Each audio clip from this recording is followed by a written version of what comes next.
Foliage versus flowers. Which do you prefer? Now, a lot of people that are new gardeners, they want flowers, flowers, flowers. And I would say my answer to whether I prefer foliage versus flowers has definitely changed over the years, especially as a lot of really pretty new varieties have really introduced a lot of unique foliage and textures to the garden. So just for a second, kind of step back and think about your garden. Now, if I had a garden that had tons of beautiful foliage and no flowers, it could still be absolutely beautiful. But if I had a garden that just had flowers without beautiful foliage, I don't know. So let's take a little walk around the garden and look at just the different foliage and what it's added to the garden, the things I've changed as I've grown to appreciate and love foliage over time. This is a part shade area here. So I do have quite a few hostas, and even though, we get fairly good rain, I don't have a tremendous problem with slugs. I should not have said that out loud. Now I'll probably get all kinds of slugs. But so I do have quite a few hostas, and they perform wonderfully in my Zone 5B garden here in Iowa. But one of the things I've really started to do more of, especially with the hostas, is overlap them. So I think for a number of years I had these pretty hostas, but they're almost just so far apart. It wasn't creating, I wanted it to look more like a bouquets everywhere. So this year, I should say last year, I really started planting things here just closer together. So that's a Diamond Lake hosta in the middle with, 4 or 5 autumn frost hostas around it. And over here is the wee hosta.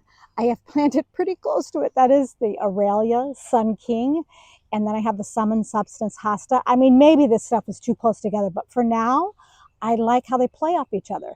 That's a caramel corabelle, a little, what is it? Sunmouse hosta there. And that will spread and look really pretty. In the midst of that, this is a ruby hydrangea. It hasn't bloomed yet. Curly fry hosta. So I think all these hostas really play off each other really nicely. But I do love this ajuga. This is the Burgundy Glow, and it brings a different color. And also amongst all of this foliage, there are 2 limetta hydrangeas there, and there's another one over here. At this point in the year, they have really pretty lime blooms, really, really nice. And the lovely Midnight Sun Weigela. This, I have this in multiple areas, and it's actually even has more color in other areas. But what a pretty texture. And there's the lamb's ear, Helen von Stein. I have it popped in quite a few places. You will see. There's some more curly fries hosta, another autumn frost hosta. And then I did add this year more of this ajuga.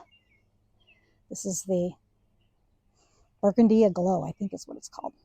I think I'm remembering that right.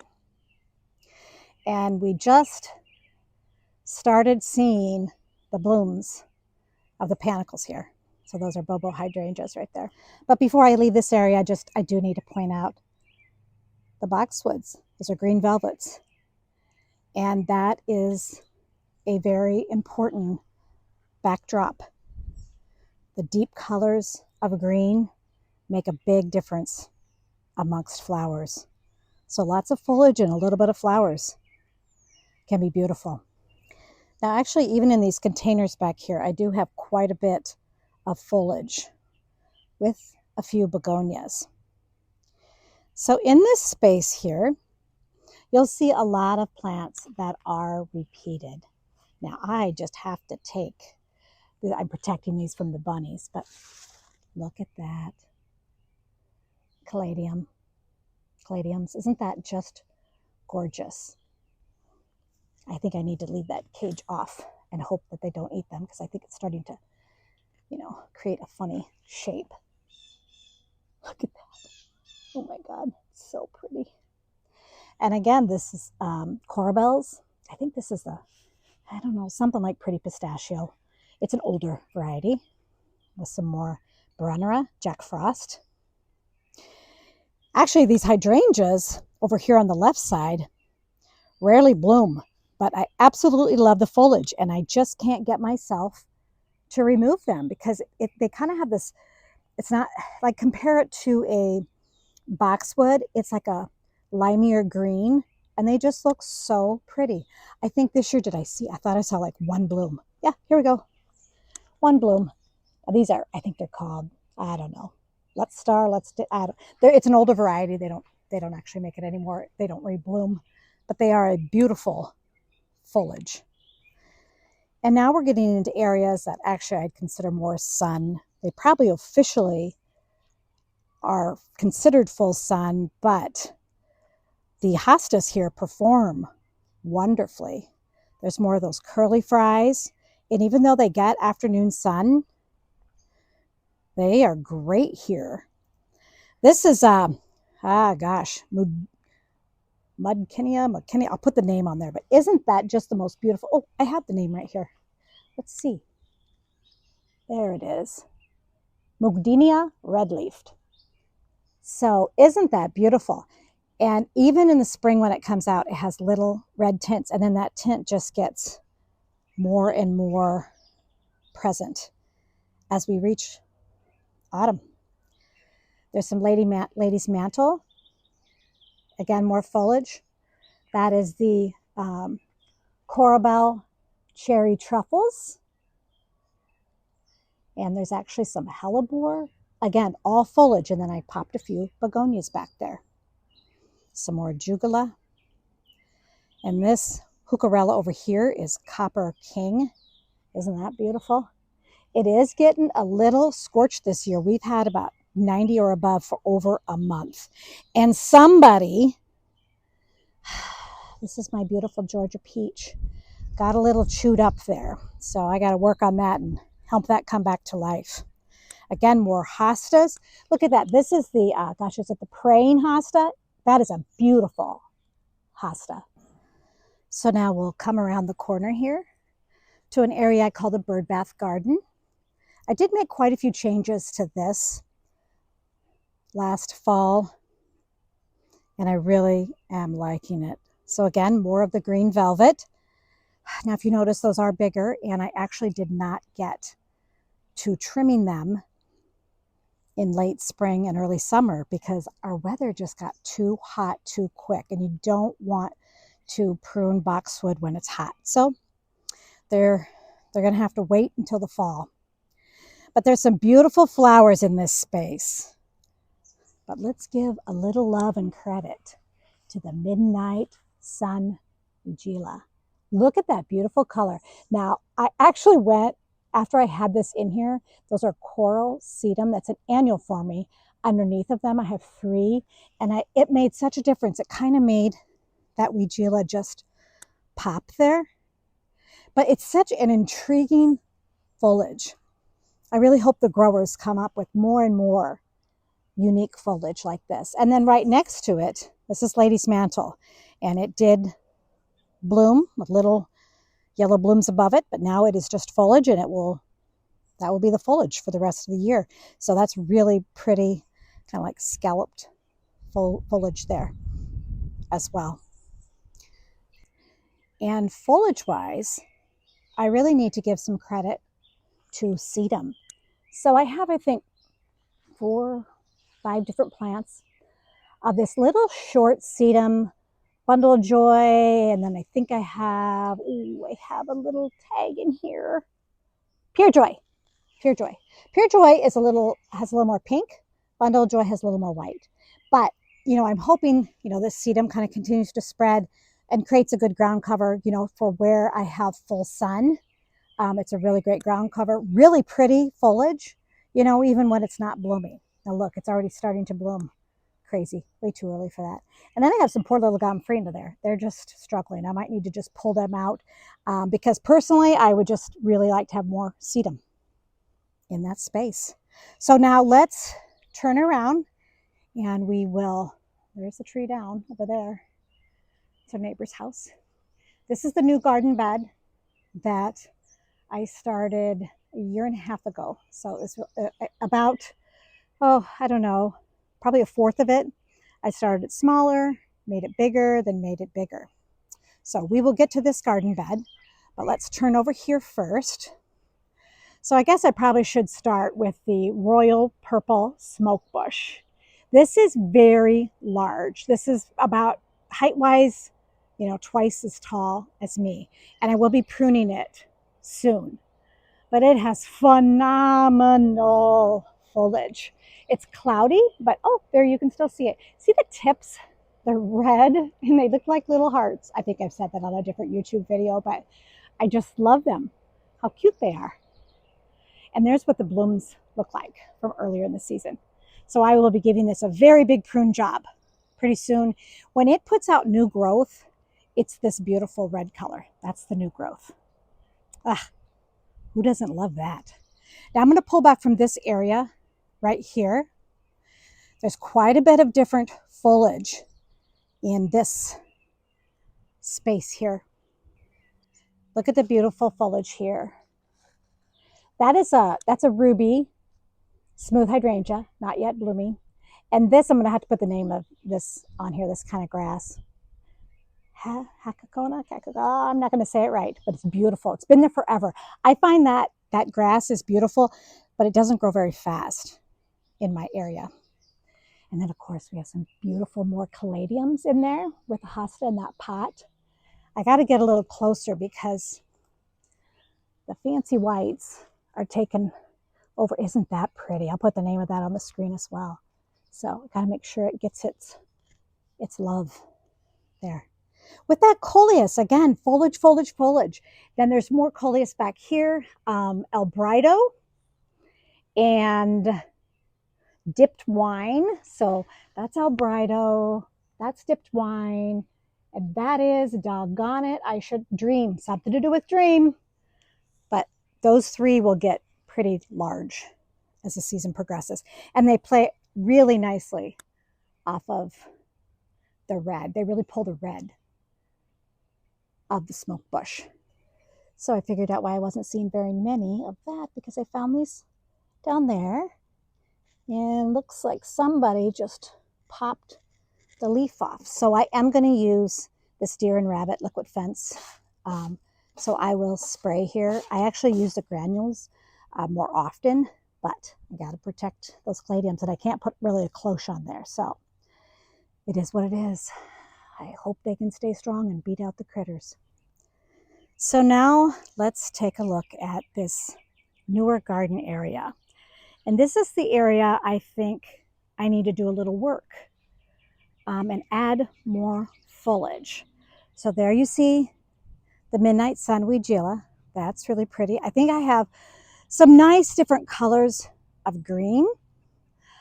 This is a beautiful texture here, this baptisia. This is a lemon meringue. That's 3 plants there. That's beautiful texture. I do really like that. I love these chartreuse perfect lemon, I think they're called, perfect lemon catmint. They're pretty small. I just planted them this year. I think the boxwood will help. I do have 3 of the lamb's ear. 1 there and then 2 down there. But all that said, I feel I need to add more foliage. So I think I am, this fall, I will start looking for the shorter sedum varieties. I definitely will be looking for more of the geums. That's beautiful foliage there. Now, this kind of foliage here, this kind of reminds me of lady's mantle, but geum can take the sun a little better. I think out here, this is really pretty tough sun. So I don't think lady's mantle would do that great here. And of course, the foliage of the maple, the northwind maple, is absolutely beautiful. And then we do have the very fine wine weigela, which brings some of that more burgundy. And the penstemon, which brings some pretty burgundy. And this is an annual purple fountain grass. Again, all really beautiful, but I really feel this garden bed needs more foliage. It's got a lot of texture, a lot of texture. I really like that. But I'll be working on this fall. This full sun front yard garden is probably the place I have the most flowers. That said, I actually think it would be a very different space if it didn't have the right foliage. Right here, starting with this sweet potato vine. It's a punch of green that's needed, but it's not a flower. And then we have the barberry. This is the Concord barberry. That deep burgundy just makes a huge difference in this entire landscape. And try to imagine this landscape without the boxwoods. And you might not think of that as foliage, but it is. It's a matte of green that provides a backdrop.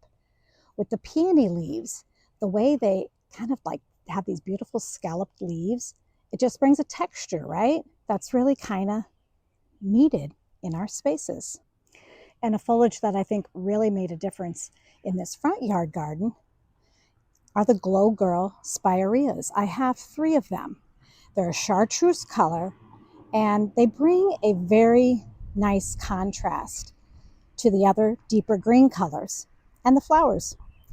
Now, I talked about the Helen von Stein lamb's ears in the back gardens, but this is actually where I first planted them. And I first planted them in this front garden because it was getting full sun. We had a few years of drought, and I'll be honest, I just couldn't keep up with the watering. I needed things that I didn't need to water as much.